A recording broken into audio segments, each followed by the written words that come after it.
Good day everyone. This video was made possible by the EA Creator Network. Thank you to the EA Creator Network for inviting me to the Battlefield 2042 Open Beta Preview event. I was invited to get an early look at the Open Beta on the 4th of October, a couple of days before it went live for everyone else.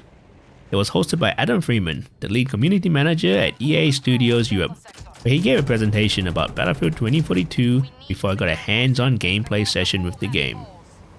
Afterwards, Adam hosted a live Q&A with other DICE game developers. This video will cover some of the topics asked during the live Q&A session.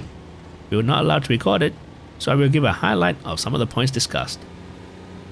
This event was attended predominantly by Australian content creators and media, along with others from surrounding nations like New Zealand, Japan, Korea, China, and Greater Southeast Asia.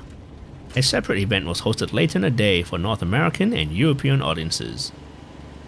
The first question asked was, will Hazard Zone be available at launch of Battlefield 2042? Adam answered that yes, it will be available at launch, including Battlefield Portal. He wasn't able to give us more details about Hazard Zone, which a lot of people asked about, but he did say that they will show and talk more about it later this month.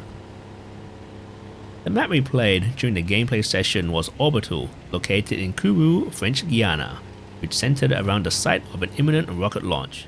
Not only do you have to watch out for enemy fire, but also upcoming storms such as heavy rain and a tornado. There are two outcomes on this map.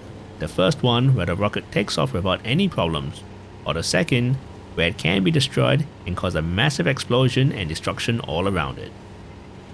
In all my matches, the rocket wasn't destroyed, which led to people asking how exactly do you do it. Kelly Nystrom, a level designer at EA DICE, provided details on how this can be achieved. He said the rocket is vulnerable to gunfire and rockets during the launch sequence. This is when the transport crawler arms releases the rocket. This sequence lasts about 6 minutes, which is enough for one player to take it down if they want to. The other possible way is for the storm to make its way past the rocket, which will also destroy it. He also noted that the rocket is invulnerable before the launch sequence during fueling. This is highlighted by the pipes leading up to the rocket fuming with cryogenic smoke.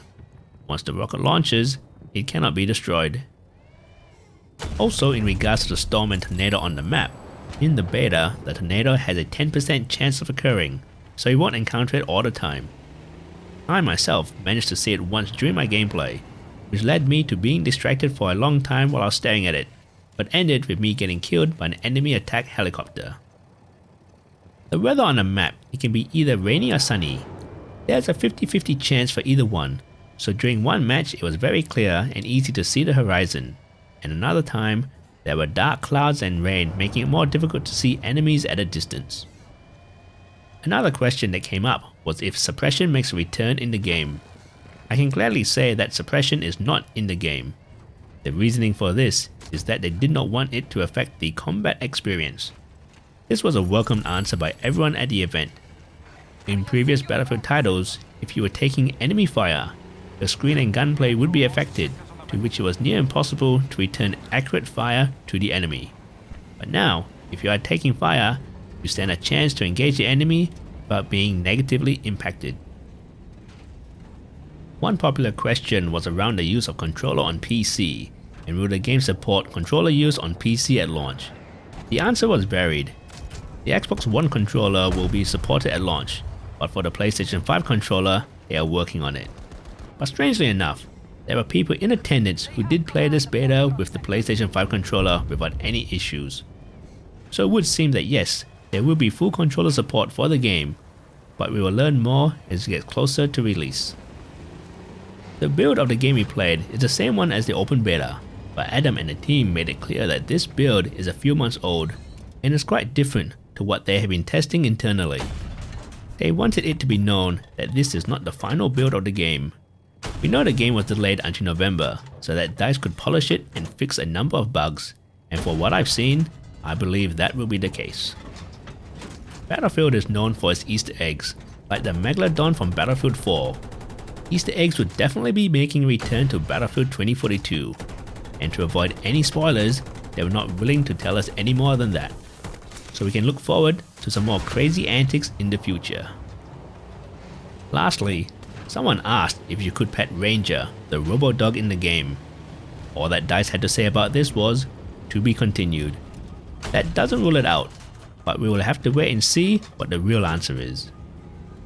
Hopefully this video helped to answer some of the questions you have about the open beta in the upcoming release of Battlefield 2042. At this time of this video being published, I should have another video on my channel about my thoughts and impressions of the beta that I got to play early. Please watch it if you are interested. If you enjoyed this, hit that like button and subscribe to the channel for more Battlefield 2042 videos. Anyway, that's it for now. I'll see you in the next video.